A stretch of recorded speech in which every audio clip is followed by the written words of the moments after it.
მოგესალმებით დღეს ორშაბათია და ორშაბათობით ტრადიციულად ვიკრიბებთ ხოლმე რადიო იმედის ეთერში და ვსაუბრობთ ხოლმე ბიზნესის შესახებ.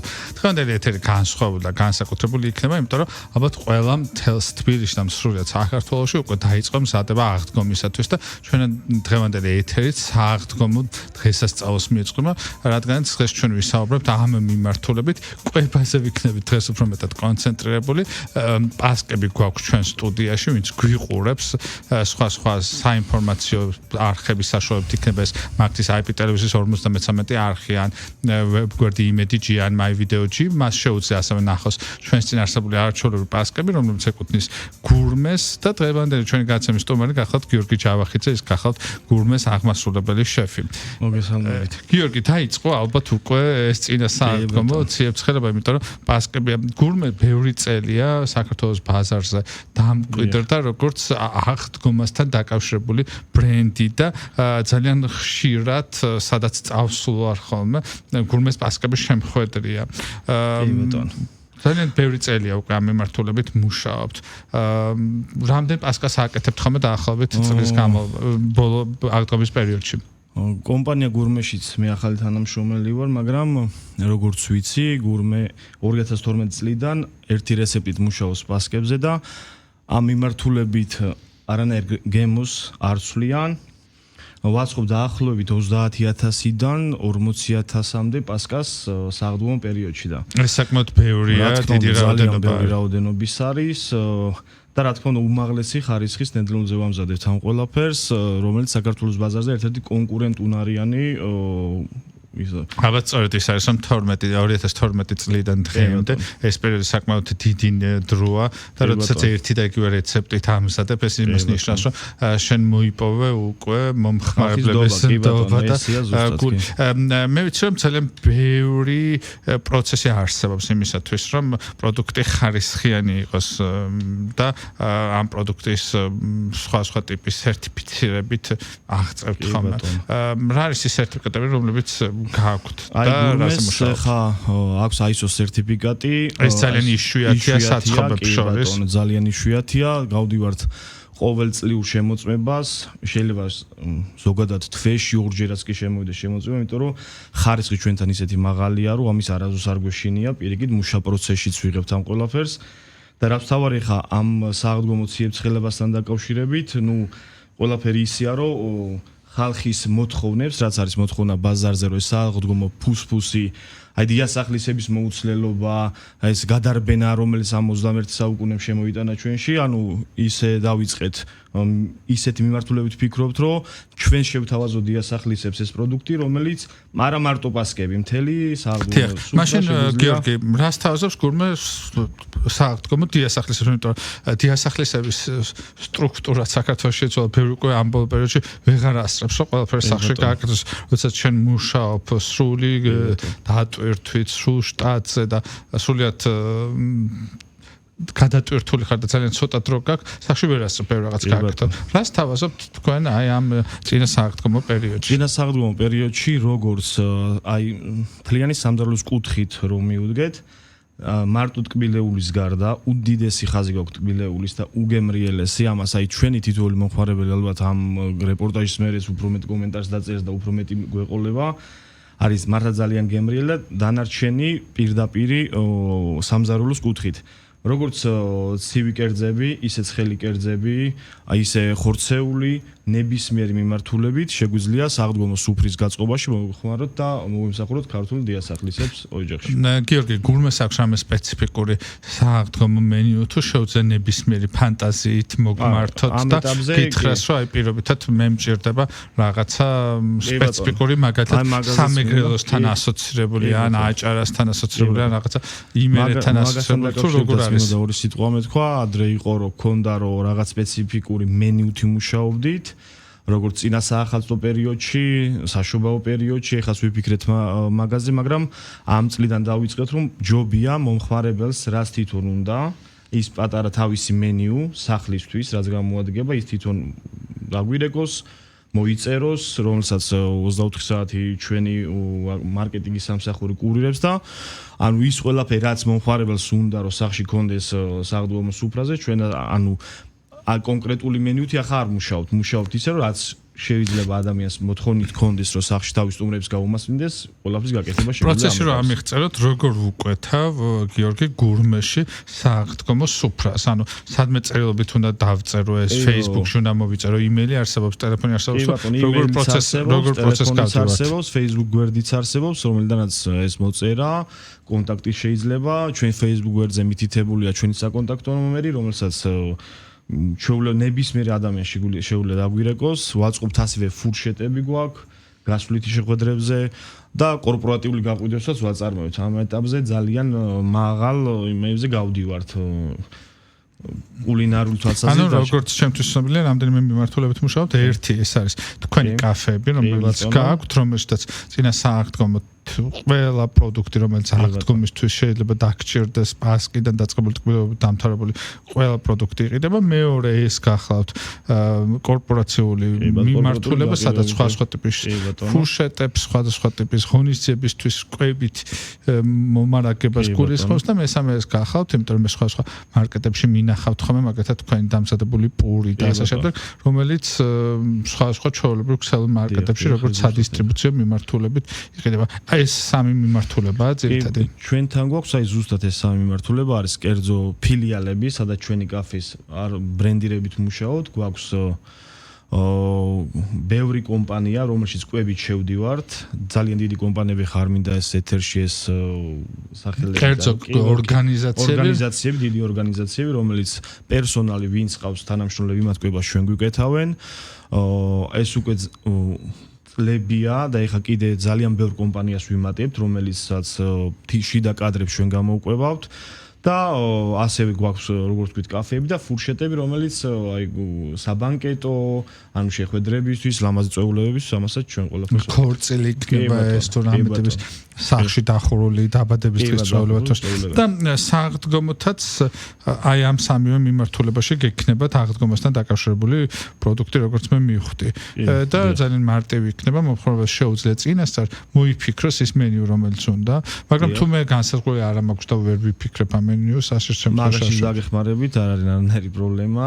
კონტაქტი ჩვენთან აი შეიძლება უმარტივესად, როგორც Facebook-ი, მე მგონი Instagram-იც გვაქვს, ჩვენი იმის აქვე კომპანიის ტელეფონის ნომერი გვაქვს, მეილი გვაქვს, ანუ ამ ყველაფერში მენიუს დაწერაში და შედგენაში ამაში კომპეტენტური ხალხი ვარ და მოგეხმარებით ყველაფერში. გიორგი გურმე, რომელი მენიუთი სარგებლობს უფრო მეტად და ამ მომხმარებელში რომელი მენიუ უფრო მეტად სარგებლობს მოწონებით უფრო ქართული რამე რეგიონებისგან გამორჩეული თუ ეს შეიძლება იყოს პირობითად რომელიმე ევროპული ქვეყნის ფრანგული. მე ვიცი რომ ძალიან დიდი გამოცდილება გაქვთ თქვენ არა მარტო საქართველოში მუშაობის, არამედ საზღვარგარეთაც და შესაბამისად ამ მიმართულებითაც მუშაობთ. მე მუშაობდი არა მარტო საქართველოში, საუბრობთ ზეგანაც გითხარით, სხვა ქვეყნებში მიმუშავია, მაგრამ გურმეში უმეტესი მიმართულებით ეხა ალბათ 60% დატვირთვა მენიუსი მოდის ქართული და შერეული ევროპული. გვაქვს ასევე მუშაობთ აზიურ კერძებზე, სუშები, ანუ სეზონების და მიხედვით უცვლით მენიუს, რომ მოსაწყენი არ იყოს მომხმარებლისთვის, უფრო ის იყოს, რომ აი ყოველდღიურ რეჟიმში ერთ და იგივე საჭმელი არ იდოს დაღწე და აი ეს ყველაფერი ცვალებადობას განიცდის ზღაზაფხულის, ზაფხულის მიხედვით და ასე შემდეგ რა. რომელი მენიუა ყველაზე პოპულარული, რომელი კერძებს ირჩევენ დღეს ქართველები?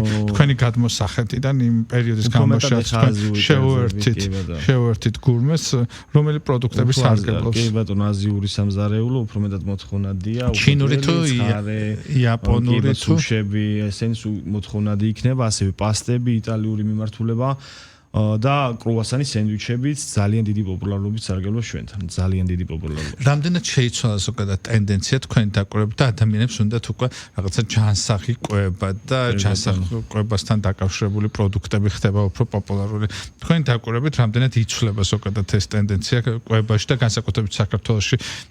საქართველოში პირიქით უფრო მეტად ზუსტად მაგით ეგ მიმართულებაა. უფრო ჯანსაღისკენ გადავიდა ხალხი ეს junk food-ი, რასაც ქვია, უფრო მეტად ალბათ ამოდის ყოველდღიური მოხმარებიდან, მაგრამ იმასაც ყოველთვის ეყოლება თავისი მოხმარებელი, ყოველთვის ეყოლება თავისი მსურველი, ანუ არ არსებობს რომ junk food-ი ოდესმე დაიკარგოს და ის, მაგრამ ჩემი junk food-იც იცვლის ჩემი აზრით რაღაცა სახეს. კი ბატონო, სახეს ყოველთვის იცვლის, რაღაცა სხვანაირდება, რაღაცას იმასაც შემოაქვს, რაღაცა სიახლე, აი ჯანსაღი კვების, აი ცოტა რაღაც დეტალებს ამატებენ და უმეტესად ეხლა საქართველოში არის ძირითადი მიმართულება არის ეს უფრო ჯანსაღი კვება, ჩვენც მუშაობთ აი ყოველდღიურად უახლეს ნედლეულზე და ამიტომ ანუ მაგის პრობლემა ჩვენ არ გვაქვს რომ ეს მენიუები ამის მიხედვით ვცვალოთ სეზონების და მიხედვით.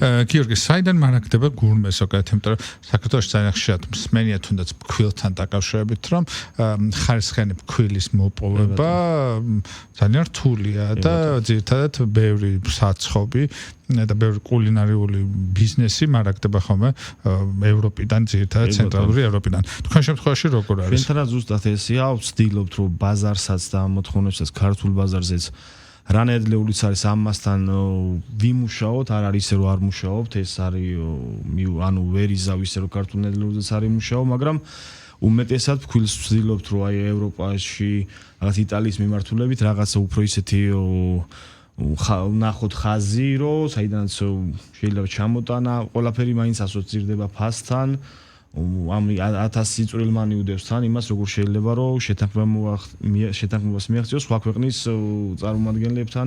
ნუ მაგდა ვცდილობთ რომ გქონდეს, ეხა გვაქვს იტალიური ხაზიდან რაღაცა ნაწილი, მაგრამ ქართული ნაწილიც ხაზიდან ფქვილის გვაქვს ჩვენს ქართულ ფქვილზეც მუშაობთ. რაც შეეხება დანარჩენ ინგრედიენტებს, ისინი დანარჩენი ინგრედიენტები არის ძალიან ბევრი ინგრედიენტი სულ ევროპიდან ჩამოგვაქვს, რაც შეიძლება საკონდიტროსაც შეეხება. ხორცზე მუშაობთ ძალიან კარგ კომპანიასთან, ქართულ კომპანიასთან, რომელიც სერტიფიცირებულია თავისი ექიმებით ყველაფრით, მაგრამ უმეტესად აი ძირითადი ყოველდღიური ნედლეული, მაინც ყოველდღიური ნედლეული მარაგების გარეშე რაც შეიძლება ყოველდღე გქონდეს, ქართული ბაზრიდან ვიღებთ ამ ყველაფერს, მაგრამ ყველაფერი დეტალურად, რასაც ქვია, სერტიფიცირებულია და ექიმი და ყველაფრით დადასტურებული პროდუქცია გვაქვს. იმიტომ რომ ეს ალბათ არის ერთ-ერთი მთავარი ფაქტორი, რის გამოც გურმე ამდენი წლის განმავლობაში სტაბილურად ვითარდება და სტაბილურად ინარჩუნებს მომხმარებლების დიდ არმიას, რომლებიც იმიტომაც მართლდებით ეხა ახალი ობიექტი გავხსენთ East Point-ში, უკვე 2 კვირა და რავი, იქაც ისე ვართ, რომ ყველაფერი წინ იქნება, უფრო მეცს დავამატებთ, ასე ვფიქრობ, ამ წელს კიდე ერთი ობიექტის დამატება შეგვიძლია. დიახ, რამდენი ობიექტი გაქვთ? ეხა უკვე მე მგონი 9 გვაქვს. 9 ობიექტი გაქვთ, მხოლოდ თბილისის მასშტაბით. ხომ არ გეკმავთ არა მარტო თბილისში, არამედ რეგიონებში გასვლასაც. მსგავსი ტიპის საცხობები, მაღალი ხარისხის, ვფიქრობ, რომ რეგიონებშიდაც ძალიან იმუშავდა. იყო ფიქრი, რომ და გვაქვს მონახაზი, რომ შეიძლება დიდ ქალაქებში, რეგიონების დიდ ქალაქებში გავიდეთ, ჩვენი ბრენდი გავიტანოთ, ვფიქრობთ, რომ კარგად იმუშავებს, იმიტომ რომ აი კონკურენცია ბაზარზე თბილისში ძალიან მაღალი გვაქვს და შეგვიძლია რომ იქაც ანუ დიდ ქალაქებში, ბათუმი, ქუთაისზე საუბრობ ამ ეტაპზე, შეგვიძლია რომ იქაც ოღონდ ამ წლის მონახაზი შეიძლება იყოს ეგ ყველაფერი ამ წლის. გიორგი, თქვენ ახსენეთ რომ რაღაც პერიოდის განმავლობაში სამ გურმე შევერთებოდით, საზღვარგარეთ მუშაობდით და შესაბამისად იცით არა ქართველი მომხმარებლების გემოვნება, მათი მოთხოვნები და შემდეგ. რომ შეადაროთ ქართველი მომხმარებლები, რომლებიც ახლა თქვენ გურმეში ყავთ, რა მსგავსება და რა განსხვავებაა დღეს ქართველ მომხმარებლებსა და ევროპელ მომხმარებლებს შორის? ქართული მომხმარებლების როგორ თქვა, ანუ მიმართულება ის არის, რომ უფრო მეტად კრიტიკულები არიან ყველა დეტალზე, უფრო მეტად აი არ არსებობს არ მეს მისაღებია ჯანსაღი კრიტიკა. ქართველი მომხმარებელი უფრო მეტად მოთხოვნადია. კი, უეს ჯანსაღი კრიტიკა თუ სავსებით მისაღებია. უცხოელებთან შედარებით იქაც ძალიან ბევრი მოთხოვნა აქვთ. ნუ მე საქართველოს მაინც სხვა იმაზეა. ამ კრიტიკით, მოთხოვნებით, მაგრამ ამას ჩვენი კომპანია ყველაფერს ჩვეულებრივ უმკლავდებით და ვაძლევთ ამას. რამდენი ადამიანი ხართ დღეს დაახლოებით გურმეში დაახლოებით დასაქმებული რამ როგორი იზრდება ზოგადად ცენტრალურ ფილიალში ალბათ 80-90 ადამიანი მუშაობს და რამდენად მარტივია დღეს საქართველოში იმ ადამიანების პოვნა ვინც კულინარიის მიმართულებით მუშაობს მე ვიცი რაღაც სკოლებიც არის გახსნილი ამ მიმართულებით და რაღაცა სკოლებიც მუშაობს მაგრამ ზოგადად ამ გადაცემაში წლები ეს გადაცემა მიმყავს და ამ გადაცემაში თითქმის არ ყოლია ბიზნეს წარმომადგენელი რომელსაც არ ეთქვას რომ პრობლემა გვაქვს რეალურად, იმიტომ რომ ვერ პოვლობთ ბაზარზე შესაბამისი კვალიფიკაციის მქონე კადრებს. როგორია თქვენ შემთხვევაში თან რადგანაც გურმეს რაღაც ტიპის ხარისხი უჭირავს, ალბათ ამ ხარისხის მისაღწევა ძალიან მნიშვნელოვანია გამოცდილი ადამიანების ყოლა, რომლებიც შეეცდებიან ისეთი ტიპის პროდუქტი დატონ ბაზარზე, რომელიც განსხვავებული იქნება და მაღალი ხარისხის იქნება. ასეთი კადრების პოვნა კიდევ ორჯერ უფრო რთულია ასე წარმოდგენია. თქვენ შემთხვევაში როგორ არის? კადრების მოძიება საქართველოს ბაზარზე, რომელიც არის პროფესიონალი, რომელსაც რასაც ქვია თვალდახუჭული ენდობი როგორც თანამშრომელი, ურთულესი. ამ ეტაპზე ძალიან რთულია, კი არის სკოლები, არის რაღაც უნივერსიტეტები, რომელიც ამ ეტაპზე ანუ ის მაინც დამწყებია, ახალია, ანუ იმ ხარისხს ვერ გაძლევს, იმიტომ რომ ეს ხარისხი, რაც სტუდენტია, უნდა გამოიბრძმედოს მუშაობაში. და პრაქტიკულად მიიღოს. პრაქტიკაში და ეს პრაქტიკა ვინც გაიარა, ვისაც უფრო მეტი, ანუ ის აქ რა ქვია, გამოცდილება, ასე ვთქვათ, ძალიან ბევრი ევროპაში მუშაობს, საქართველოს წასულები არიან. რამდენად მარტივია ქართველებისთვის ევროპაში დამკვიდრება როგორც კულინარიის მართულია, მაგრამ ყველაფერი მიღწევადია თუ თავდაუზოგავად. თან ეს დეფიციტურ პროფესიებს ცენტრალური ევროპის ქვეყნებში დეფიციტურ პროფესიებს მიეკუთვნება. არავინ არ იფიქროს ის რომ მარტო საქართველოში ესეთი პრობლემატური ძალიან ბევრ ქვეყანაში მიმუშავია და ძალიან ბევრ ქვეყანაში იგივე პრობლემის წინაშე დგანა, რომ აი კვალიფიციური გამოცდილი მუშა, რასაც ქვია აი თავის საქმის ხელოსანი, კარგი, რომ სამზარეულოს კუთხით იქაც ძალიან უჭირთ, აი რაღაც ცომის მიმართულებით, იქაც სხვადასხვა ქვეყნის მოსახლე ახყავთ, რომ იმიტომ რომ რავი დეფიციტია, რასაც ქვია როგორც ევროპაში, მაგრამ საქართველოს ძალიან ბევრი ვიცი, ძალიან გამოცდილი მზარეულები უკვე აქეთ ჩამოსვლას აღარ ფიქრობენ, იქით მუშაობას. მაგრამ რაღაცა ჯგუფია, რომელიც უკანაც ბრუნდება, თქვენი სახითაც უკან. ანუ ეს ოჯახი, თორე არის ისეთი ის რომ შეიძლება საერთოდ ადამიანი არც დაბრუნდეს აქეთ, მაგრამ მე იმეც ვიტოვებ, საქართველოში ის ჯანსაღი გარემო შეიქმნება, რომ ადამიანი ჩამოვა და აქ გააგრძელებს თავის ქვეყანაში მუშაობას, ყოველთვის ამის იმედი მაქვს, იმიტომ რომ შენი რესურსი, რაც ადამიანს გაქვს, რასაც აკეთებ, ჯობია ისევ შენ ქვეყანაში დახარჯო, ვიდრე სხვა ქვეყანას მოახმარო, მე ესე ვფიქრობ. როგორც აღმასრულებელი შეფი გურმესი, რას ურჩევდით ჩვენს მაყურებელს და ჩვენს მსმენელს წინასააღდგომოდ? წინასააღდგომოდ რას ურჩევდი ჩვენს მაყურებელს? ურჩევდი ძალიან კარგ განწყობაზე ყოფნას. ურჩევდი ძალიან ხშირად გვესტუმრონ. ეს ჩვენთვის ძალიან კარგი იქნება, გვენდეთ და თქვენდობას აუცილებლად გავამართლებთ. ძალიან დიდი მადლობა გიორგი. დღეს ჩვენ სტუდიაში სტუმრად ყავდა გიორგი ჯავახიძე, რომელიც გახლავთ გურმეს აღმასრულებელი შეფი. ჩვენ ვსაუბრობდით წინასააღდგომო სამზადის სტუდიაში წარმოდგენილი გვაქვს არაჩვეულებრივი ბასკები, რომლებიც გურმეს მზარეულების მიერ არის სპეციალურად შექმნილი. გურმე დღეს რამდენიმე მიმართულებით მუშაობს. ეს მიმართულებები არის საცალო მიმართულება, კაფეების სახით, სადაც სხვა პროდუქტი იყიდება. მეორე ეს გახლავთ დისტრიბუცია სხვა მაღაზიებში გურმეს ბრენდირებით სხვა პროდუქტს შევხვდებით და მესამეს გახავთ კორპორაციული მიმართულება, სადაც სხვა კომპანიები თავიანთ სამზარეულოებს მთლიანად გურმეს უთმობენ ხოლმე, ან ფუშეტები იქნება ეს ქორწილები თუ სხვა ტიპის დიდი წვეულებები მათი მიმართულებით სხვა პროდუქტს თავაზობს ხოლმე. მე მინდა ბევრი წარმატება გისურვოთ გურმეს, რადგანაც მართლაც არაჩვეულებრივ ხარისხიან პროდუქტს აკეთებთ და ძალიან დასაფასებელია ის რომ თქვენ ერთ-ერთი ის კომპანია ხართ, რომელიც ცდილობს მუდმივი სერტიფიცირებით და მუდმივი ხარისხის ზრუნვით გამოიჩინოს თავი და ერთ-ერთია ალბათ საქართველოში, რომელსაც იმდენი სერტიფიკატი აქვს, რომელიც არც ერთ სხვას წარმატებას გისურვებთ. ჩვენი გადაცემა დღეს ამით დასრულებულია. ჩვენ ერთმანეთს შევხვდებით შემდეგ ორ შაბათს, გურმეს კი წარმატება ვუსურვოთ. შევხვდებით გურმეში.